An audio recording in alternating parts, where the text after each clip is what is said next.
the world of Elan, a great war between the continents of Ebros and Alkesh is forcibly brought to an end by the Tempest, a cataclysmic storm that rages over the surrounding oceans. An uneasy peace has since been made, but over the last 2 centuries a cold war has frozen the hearts of many. The ice is brittle, and 4 adventurers must seek the hammer that can shatter that peace before someone else does. Welcome, dear viewer, to A Debt to a Friend, a homebrew campaign.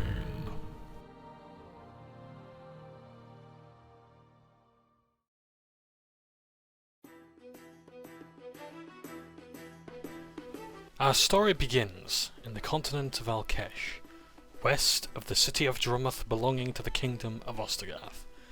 In the town of Little Water, a town just bordering the Free States and the kingdom, is a place called the Leaky Brolly Inn. The festival of dancing lights is about to begin, and the mood is electrifying to say the least. People wonder what's been planned this year in the forests to the west. Others, however, wonder something else. What's going on with this Professor Volmak? A friend that has summoned 4 player characters for the time being, and will summon more in the future perhaps. Enter Cornelius Bonaparte, the first player character, a human bard that, from the pictures I've seen, is a rather stout chap in the robes of some sort of monastic order or chapel or priesthood. Very pale, and is very evidently a man of the exarch of the god of bards, Ogma, Malil. He's very passive looking in his robes. He gives no signs of his power as a bard. By a barmaid, he's ushered into the tavern further, and is directed to an older gentleman, a human frantically waving, trying to say something. And so we have the first roll of the game. With a perception of 4, a natural 1 plus 3, perhaps signalling what's yet to come.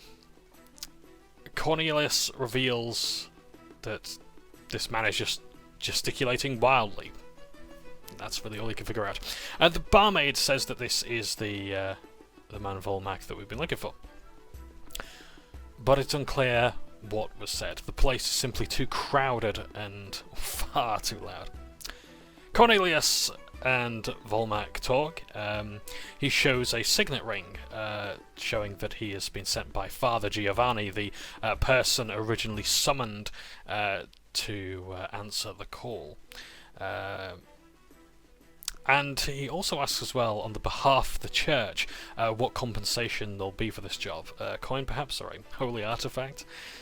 Volmak explains that everything will all will be told when the rest of the party arrive.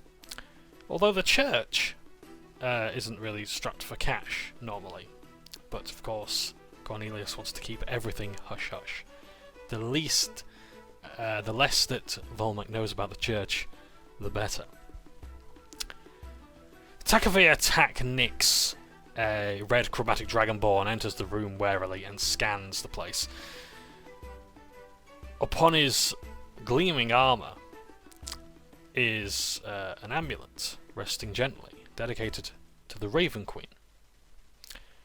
With a perception of 14, 13 plus 1, he finds the Professor Volmak and decides to walk over whilst keeping his business to himself, despite the barmaid insisting that she walk him over. The Professor greets him with "Tak, my boy!" and they talk to each other, introduce each other, and talk about Tak's time as an apprentice blacksmith from a distant land. Also as well that the journey has been difficult, as he's come from over the seas. which the Tempest has made very difficult. The bar begins to hush as another patron walks in. RAHKONAR, the half-orc, scans over the heads of all. Quite a tall chap, and acknowledges the barmaid, who rather shakingly walks him to the professor. Despite his size, he still gets bandied around with a dexterity check of 3, 2 plus 1, as he gets bandied around by the patrons and even gets some drinks sloshed onto him. Despite his barbarism, he lets the matter slide, as he has urgent business to attend. I should as well say that Takavi, I do apologise, I failed to mention that he is a paladin. We all are level 1, so none of our colleges, orders, paths, or I guess archetype. I don't know what if it's for artificers revealed yet.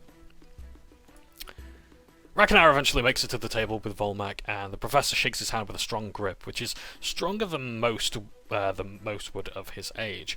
And RAHKONAR is quite surprised by this. He's also surprised to see that someone is bigger than himself. This Dragonborn Tak, who was already quite imposing with his size. I think he was about 6'7", and on top of like his very heavy armor. It's quite hard to believe that that someone is taller than this hulking half-orc. Tak also mentions as well that it's been a while since he's seen the likes of a half-orc. That to me tells a bit of a bit of antagonism there, but so far they seem to be, well, as you'll later learn, everyone seems to be getting on. And finally, the room seems to be normal as my character walks in. Introduced to the Sharp theme. Now, if you haven't seen the television show Sharp, it's fantastical. I think it's based on I don't know too much, but from what I understand, I just love it. I just love it with the low budget and Sean being, not dying for once, surprisingly. It's like based on like the Napoleonic era. So Richard Sharp is a lieutenant colonel who is from the ranks. He's like part of one of the Yorkshire regiments and teaches people how to shoot. It tells you what soldiering's all about. And now that's soldiering.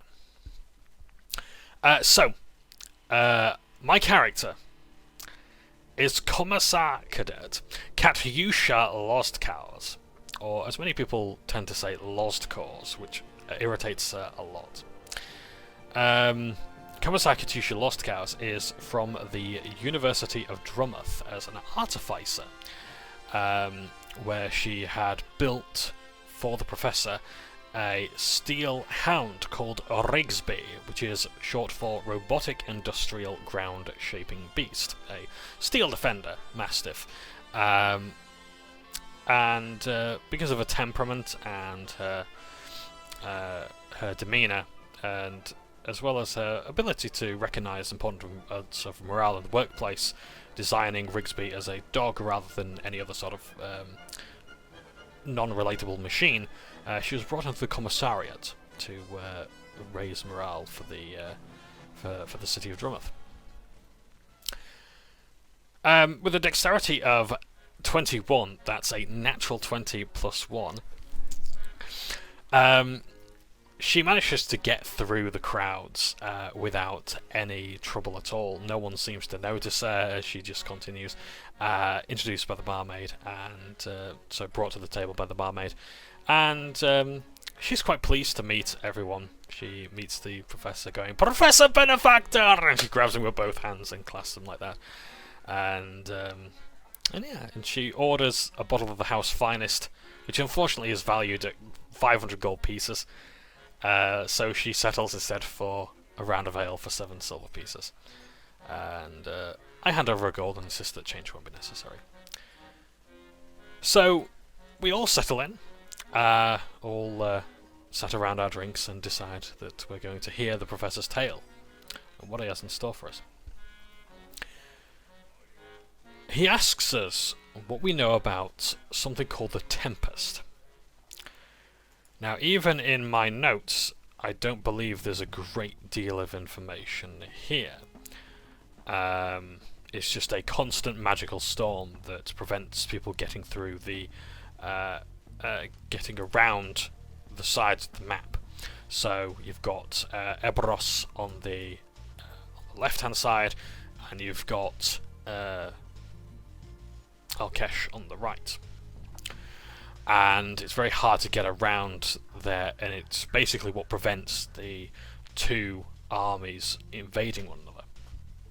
Imagine, if you will, in real terms, a storm that prevents people from getting from the United States to Russia, as this campaign is quite a Cold War campaign.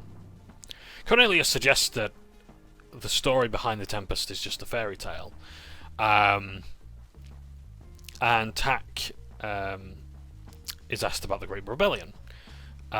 Being from the Protectorate of Bracca, he rolls a natural 20 plus 1, so 21, to know about it, and it was a point of pride for Bracca's freedom towards the climax of the war. He views the happening of the Tempest to be bittersweet, that it had brought freedom to his people, but the divide between the continents and travel and ease of travel has, or rather the difficulty of travel, has become a downside. The Professor explains to us the backstory behind this world. 250 years ago there was a war where the Empire of Ostergarth had been at war with the with the Protectorate of Bracca, and the war, I think, was going quite well in the favour of the Empire. As a last-ditch effort, a sorcerer in the continent of Bracca had attempted to create this magical storm to try and stop these sea-borne reinforcements coming, and this Tempest, this magical storm, was successful, and as Takavir rightly says, bittersweet. That this basically put an end to the war. It brought the Protectorate of Bracca its freedom, but travel has now become nigh impossible that way. And it has also caused divides in terms of relationships, trade, and also as well in peace talks. The Professor seems to think there's more to this tale. That, bearing in mind that this was a long time ago, language has changed, and there appears to be a mistranslation with the story. He believes that it wasn't a sorcerer that conjured this. He doesn't believe that any sorcerer may even be powerful enough to do that, from what he understands. He believes that the Tempest was forged in a temple. Perhaps the one who finds the temple can control the Tempest, and he shudders to think what it can do. He tells us that this adventure will take us into the Feywild and beyond. And we've got to be prepared for that. If we want to turn away, now's the time to do it. We learn that Tak's home, I think, and I put here might be within the Tempest because I wasn't entirely sure. And we consider the proposal to join the Professor and find the source of the Tempest. He says, "I think destiny is with you this day, Professor. I shall join you." He rolls Religion 15, 14 plus 1, to feel this wind pass over him, as if a door is opening, as if a path is meant to be trodden and is available to him. And this sensation pleases him. No doubt the work of the Raven Queen. I consider the proposition to join him. Leaving Rigsby behind, my faithful companion, and after years of being worked on, tinkered with, and put to good use, is disheartening. But to find the source of the Tempest, to maybe put an end to it, to bring peace at long last. Despite being a soldier, the Commissar wants nothing more than peace between our peoples, to keep morale high. It would be great for the propaganda papers. As I say this, the drinks are being brought that I ordered, and Cornelius Bonaparte, is summoned by the barkeep. Apparently, one of the bandmates of this League of Brilliant has taken ill, and Cornelius is asked as a bard of Malil to take up an instrument. He takes the bagpipes and he agrees to perform with I think 3 performance checks, or it was either 3 performance checks or like 2 with advantage. So he gets on the stage and he rolls 11, 13, and 24. Now he gets a +5 to each of these performance checks. So the latter 2 rolls were pretty good, but the third one especially was really impressive. The patrons dance and they enjoy the music, and they're having an absolute whale of a time. Like, everyone's like stomping their feet, they're dancing around, swinging each other by the arms and whatnot. It's quite a strong atmosphere. And we all take a moment to assess Cornelius and what he will bring to the table. And evidently, he can not just raise morale, but raise the roof. So the Commissar's looking at it from that point of view, that what would he bring to the Commissariat? Tack takes his pipe out and disregards his belief that these people here are not tyrants or conquerors. You know, maybe they're not so bad. Maybe the people of this place are all right.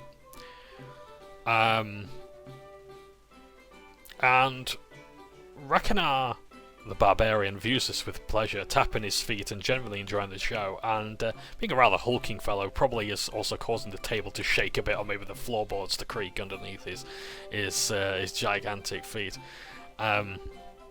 Cornelius begins to finish up the I won't say waltz, it's a bit more lively than that. He finishes up the performance with a performance check of 14 and just slips with his finger a bit, but otherwise managed to keep the flow going. And the song soon ends, and he's astonished that things went as well as they did. A barmaid offers him a pouch of coins valued at 7 gold pieces, and drinks are free for the rest of the night. She takes a single coin as a tip from the rest of the table. RAHKONAR and I congratulate him while Tack continues to smoke his pipe and just enjoy the atmosphere. And Professor Volmac congratulates him on a fine job. And to which he says, "Wait until I tell Father Giovanni!" And Cornelius nervously laughs. At this point we take a break, and after which we will make our way to the festival.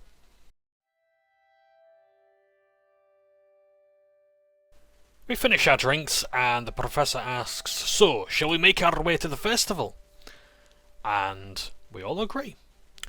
We go along the streets of Littlewater, and we find ourselves walking towards a forest path now, lit up by standard street lamps.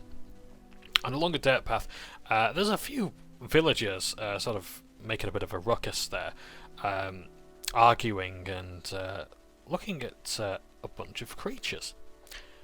A dog-sized creature leads a pack of weasels and complains about us traipsing through their home. A breach of the Feywild has caused the animals nearby to become intelligent, is what the professor guesses. We decide to go forward and investigate these complaints, and Tack asks what's happening.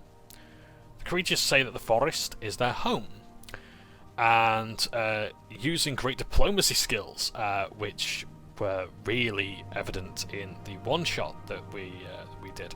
I've been to this one-shot twice, but it's my favourite one because it's got a sewer level, and I will probably talk about sewer levels in great detail in another video one day, where he played a character that was a fantastic diplomat, like the face of the group. It did it brilliantly.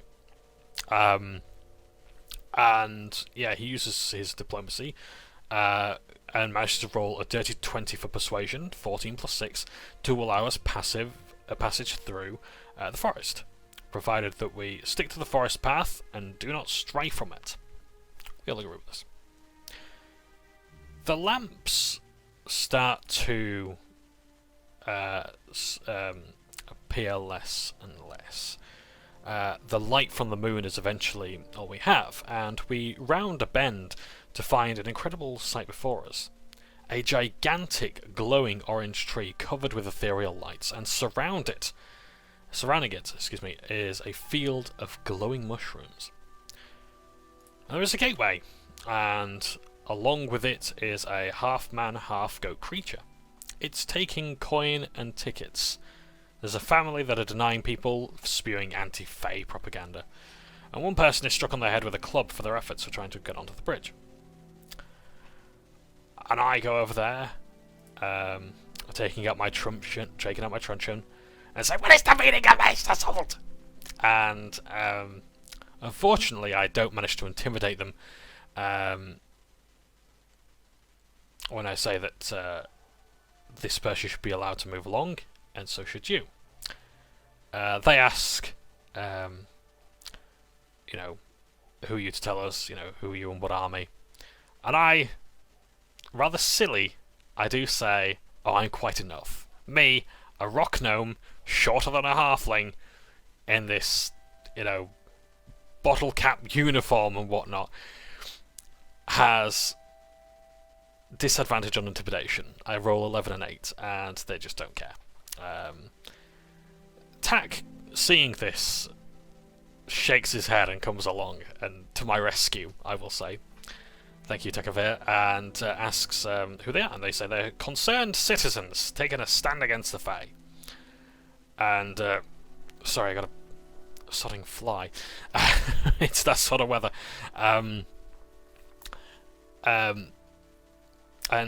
Cornelius enters as well, jovially, and splits the leader from the group. He puts his arm over his shoulder and takes him towards the south. And says to him that, look, I appreciate that you're having difficulty here, but this, you know who that is? That's a Commissar.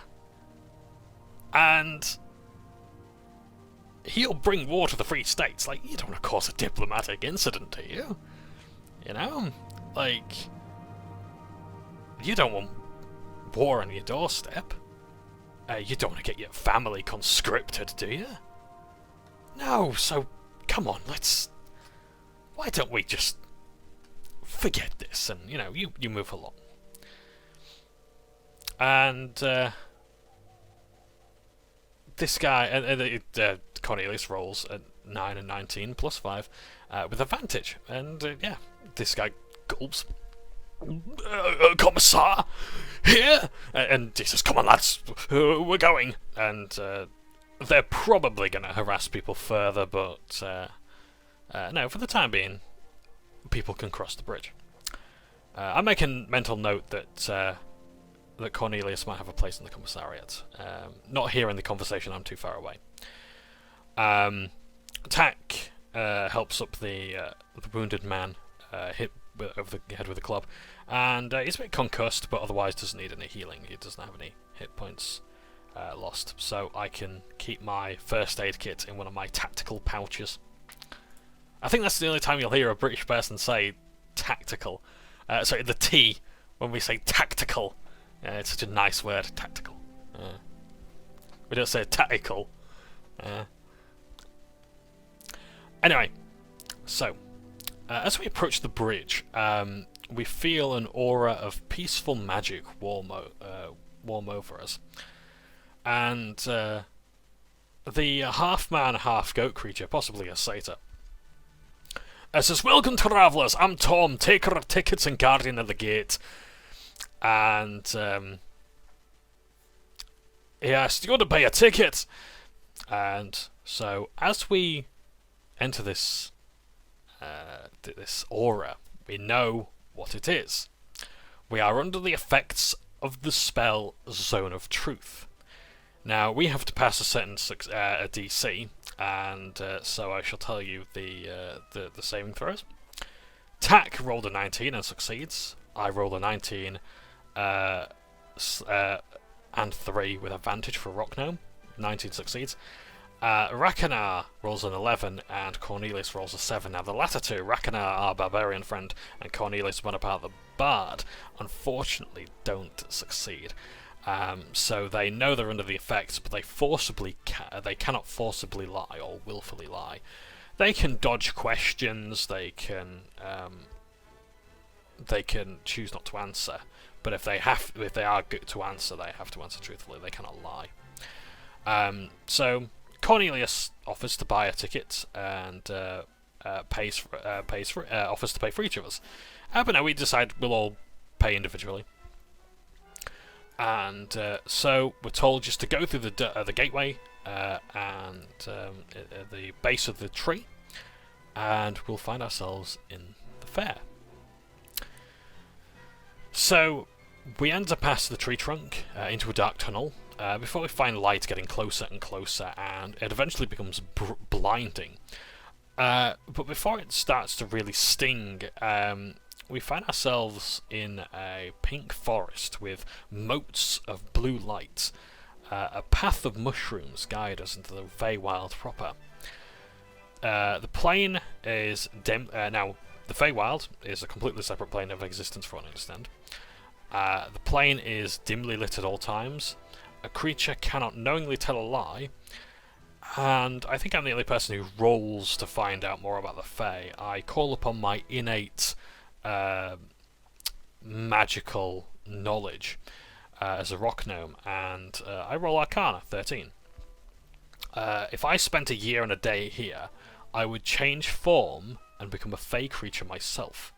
Time moves very differently here. So we pass through a copse of multicolored trees filled with tents, festival goers, and many creatures like goblins and ogres in formal yet colourful, dare I say, gaudy attire. I wonder if we'll find Mr. Barthelmet here. They give a bow and a curtsy before leaving to perform their duties. And so now we're at the Festival of Dancing Lights. Now our DM says that we have games, shows, and plenty of time to kill while the professor goes looking about for their contact, who we are told will meet at the stand-up show. And we're given a video to watch from, I think, Nino Kuni, and it's brilliant. It is fantastic. I was not expecting to hear the accents that I did in that either. Yeah. So anyway, so RAHKONAR looks for games of strength, and he comes across a large orc twirling a cane.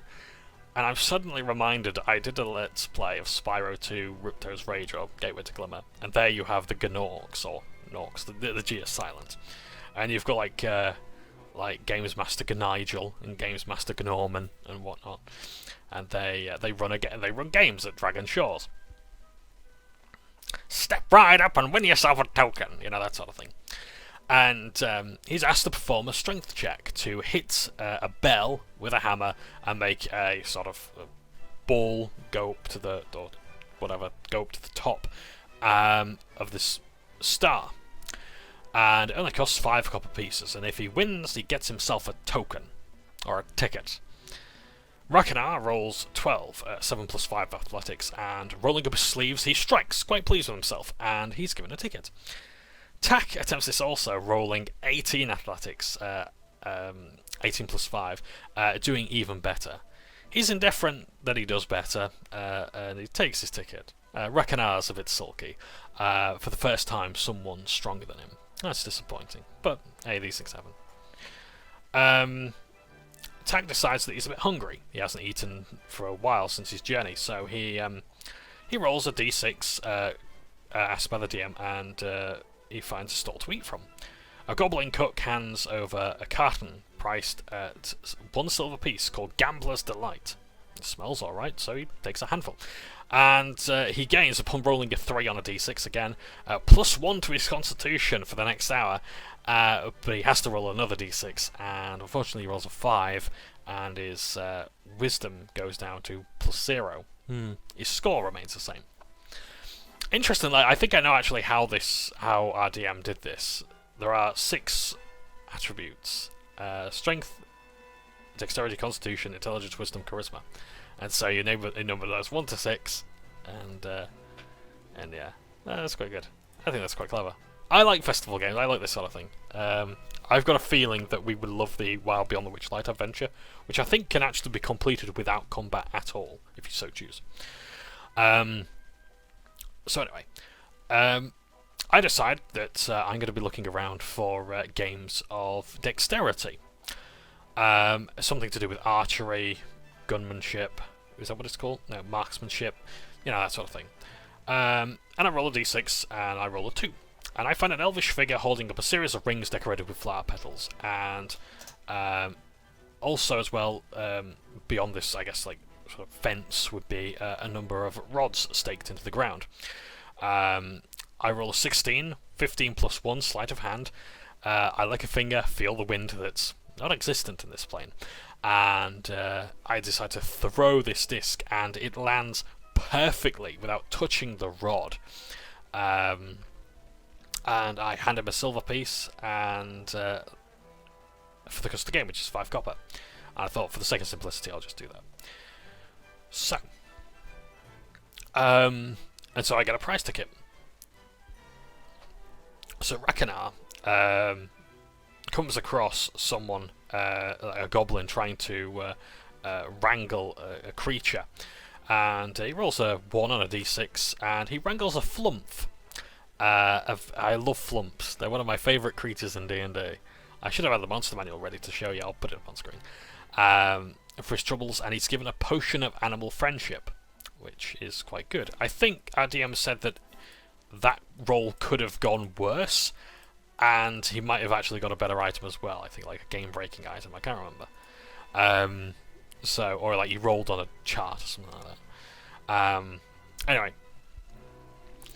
The professor tells us that the show's about to start and that we should go there. But as he says this, like, we're sort of going with him, but we lose him in the crowd. We each roll perception.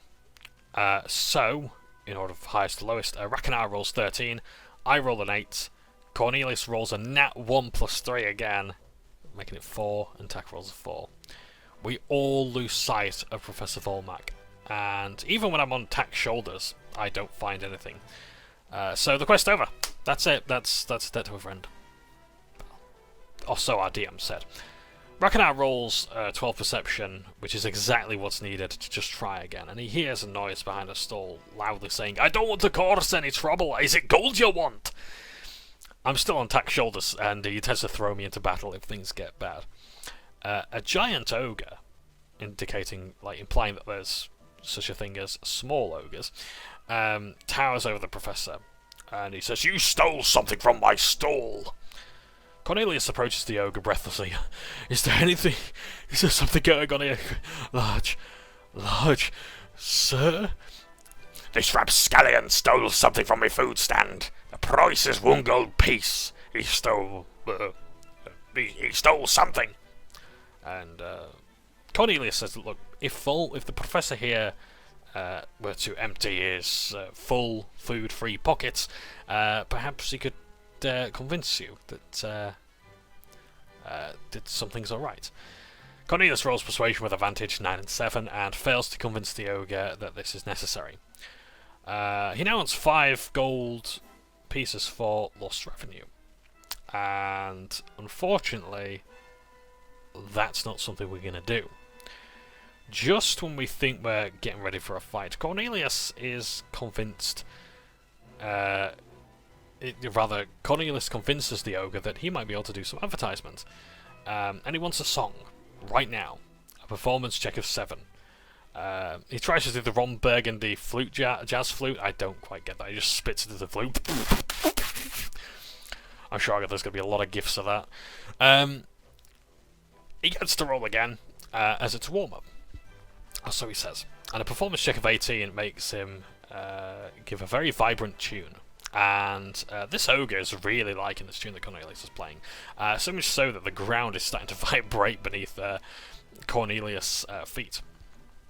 And the ogre says that if he plays that tune again at the ogre's stall, this will all be fine. So, fair enough. We make our way to the big top, to what we think is the entrance.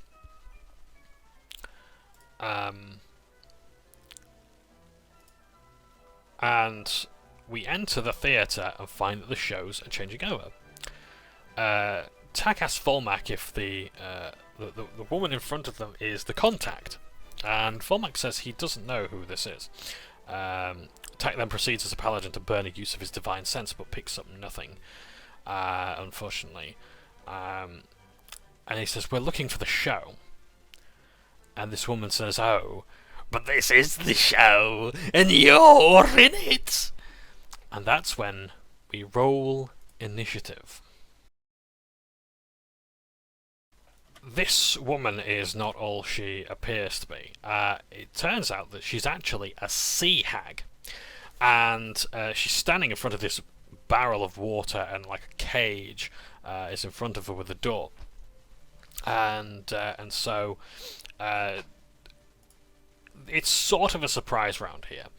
Attack rolls a 22 for initiative, the sea hag rolls 19, I roll 14, RAHKONAR rolls 4, and Cornelius rolls 4. Now, I think our DM ruled it that if you roll the same initiative, he looks like the same, like the dexterity scores.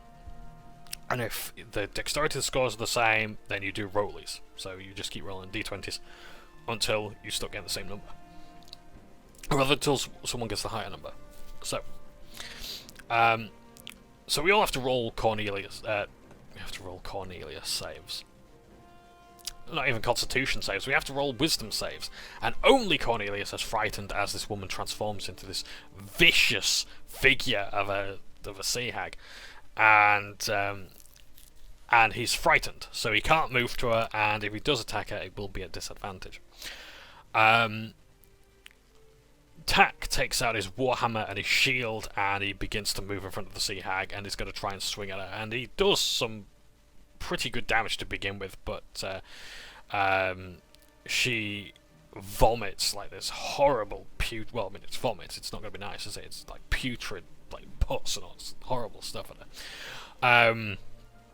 And she tries to swipe him in retaliation, and she just scrapes his shield as he raises it at the last second, but he still feels the force behind this blow.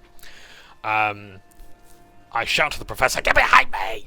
And I fire a flare shot, a flavoured fairy fire at her, and she rolls an 18 to dodge it. It's out like a dex save of 13, and the flare basically just plops into the water, completely unaffected. RAHKONAR pulls out his great axe and he stands next to Tak, and he doesn't quite have a good angle, so he hits the door instead of the hag. And Cornelius, in fear, runs back to one of the tent poles, and he shouts, "You're the ugliest thing I've ever seen! Kill yourself! Kill it! Kill it! Kill it!" And that's his vicious mockery, and she fails, and she takes 2 psychic damage and requires disadvantage on her next attack roll before the end of the next turn. So Tak wanted to attempt to grab the sea hag and pull her out of the room and throw her into the open, but unfortunately the door is sort of blocking his sight and his ability to get a good grip on her. So he also says, "I don't want to walk into the water, that's bad juju with the water hag." And he uses his fire breath, previously only used for smithing, and engulfs her in flames in this 30-foot line that's 5 feet wide.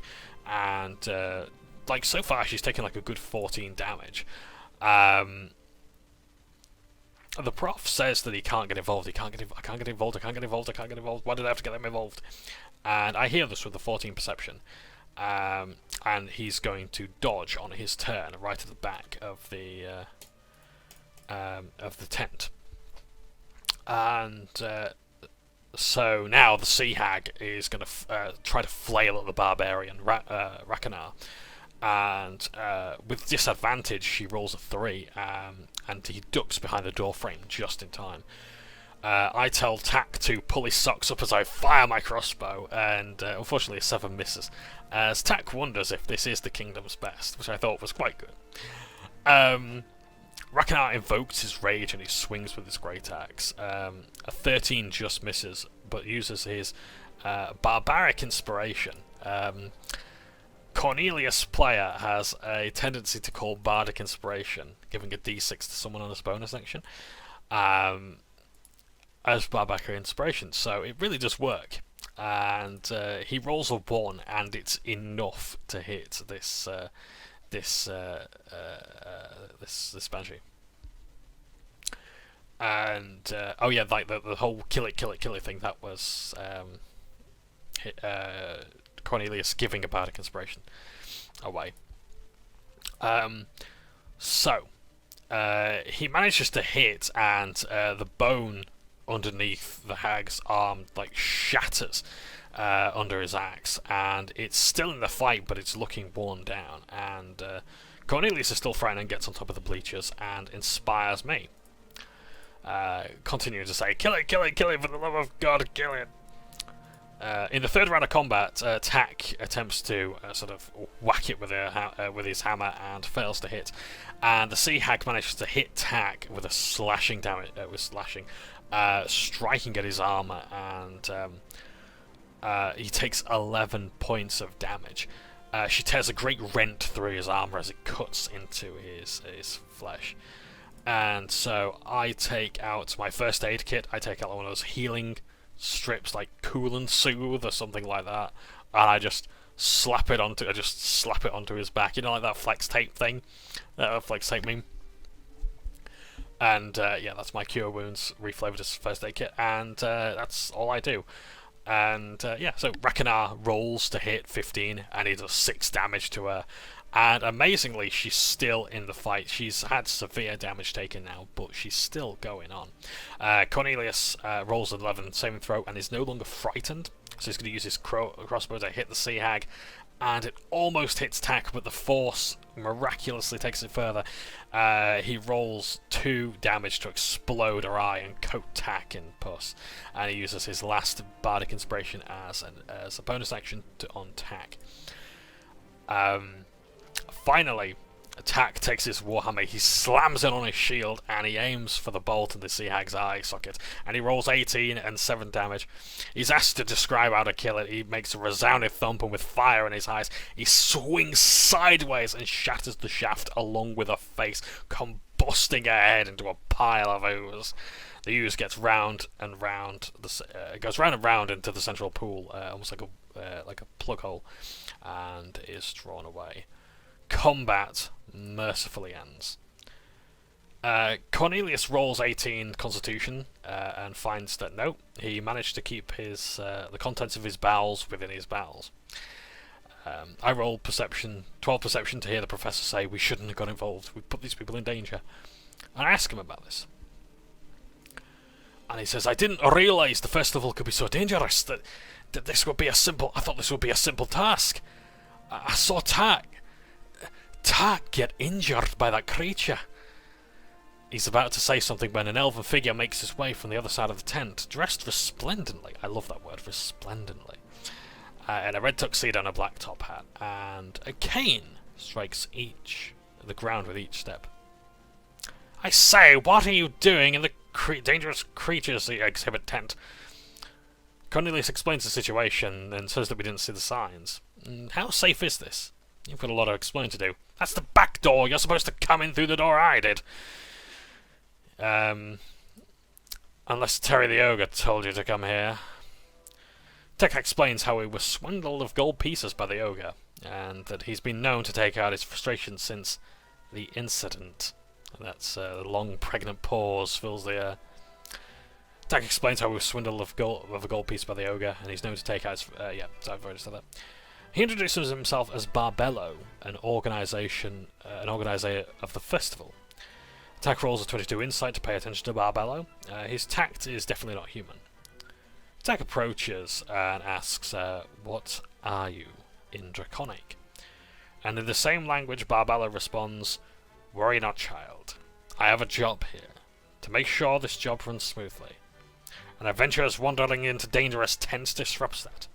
Do not worry of my intentions. I do, however, worry about yours." He's sincere. Tak tells the professor that this person may help us find our contact. And so the professor explains the situation. He wants to find someone who knows of the location of the Hammer of Velkor. At least I'm pretty sure I've got that right. Velkor, I'm not quite sure. Vecna? Maybe, a third artifact that we didn't know about. And so Barbello explains, "Go to the next tent and watch a stand-up show. I'll bring them to you." Cornelius asks for compensation for Tak's wounds and my first aid kit.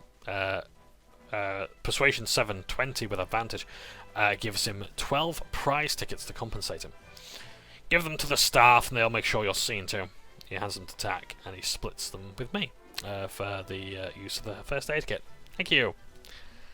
And so we go to a stand-up show and we listen to this fantastic show from Nino Kuni, and it's about what was it now? It was like it's about someone going to a blacksmith, and it's basically a wet dog kind of joke. It goes on for like 2.5 minutes, and basically the joke ends with, "That's a pretty big axe." I don't know, man. That's a pretty big axe. It was brilliant.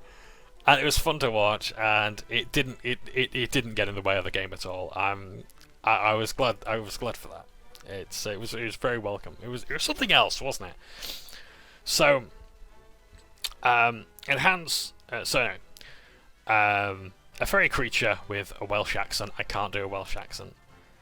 One of these comedians steps down and approaches Volmac and says, "In it indeed. I don't suppose you're..." Volmac says, "In it indeed. I don't suppose you have information on the Hammer of Volker."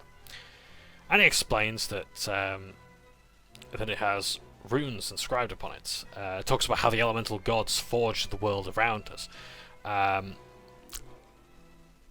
And how the stories of it really sort of began and then ended there. The prof wants to know how the elements control the world. This temple may be at a place called Oxglen, which is further towards the west. For the time being, he's going to stay at the Leaky Rolly Inn for the respondents of his letters, the party that will join later, that I was originally going to be part of, but now I'm starting at level 1. And so it's in a large city of druids, very in touch with nature. Rumours suggest that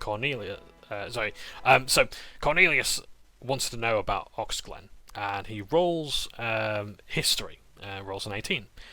And there are rumblings from the druid community. A new and charismatic leader has embedded himself in the circles and is changing things. And I was thinking, that's not Wurzak, is it? No, it can't be Wurzak. With this information, we're ready to take our first steps into the wider world and find the Temple of Volker. Tak rolls a 14 religion to try and capture that feeling from the inn, to see if he can get any divine guidance. And he feels his heart literally as strings being pulled, seemingly in the direction of Oxglen. So now we have our quest, to go to Oxglen and find information on the Hammer of Volker. Before we leave, we have 15 prize tickets to redeem. With 1 ticket, we can redeem a potion of healing. With 4 tickets, we can get ourselves an alchemy jug.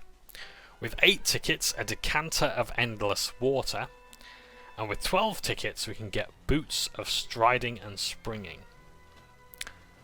So, what do we do, pray tell? We decide that we're going to redeem all 15 tickets. We're going to take the decanter of endless water, the alchemy jug, and 3 potions of healing, which is quite the haul. So at least now, we're never going to be thirsty. We're never going to be thirsty again. Unless we decide for some reason that we drink from the decanter of endless water and alchemy jug salt water. I don't know if Dragonborn drink salt water. Who knows? I don't know. Come to think, I don't know if gnomes do. Maybe. I don't know. We might have a Triton join the group or a Sea Elf or something like that. Who knows? So yes, we redeem the tickets for the decanter of endless water, the alchemy jug, and the 3 potions. And so we look up on the map, and we decide on our next move, and we're going to go to Oxglen, which isn't very far. We can either go directly through the forest, which will probably save us some time, but I imagine it may be more dangerous, or we can go along the road near the mountains and get there. Now, I don't know what path the party is going to take. I imagine I think it depends, because I haven't really got a read on what the party prefers yet. If we prefer combat or exploration.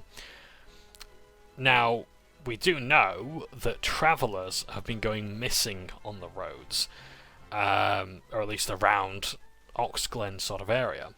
So maybe we'll find bandits on the roads. Maybe they've been taken into the forest. Honestly, I have never in an RPG had to think so hard about what my next move is going to be so early in the game. Like, are we taking a road or are we going to the forest? We're going to Oxglen, put it that way. That's our next place. But how are we going to get there? So, I'm going to ask the DM how long it's going to take approximately for both routes. I chatted out with the DM, and that will be it for the next 2 weeks, because this campaign is going to happen about twice a month, we think. We were very lucky to get the game running when we did, because it was Mother's Day on that Sunday in Australia and America, I believe. In the UK, we have it completely differently. I remember one time going to a newsagent and asking for Mother's Day cards around this time. It's like, no, you're 2 months too late, John.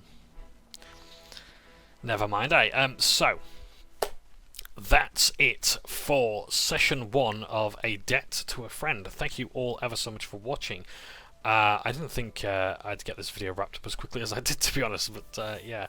I do look forward to continuing this, and of course, if anyone's got any questions, I can relay them to the DM and try and find them out for the next session. So thank you ever so much for watching.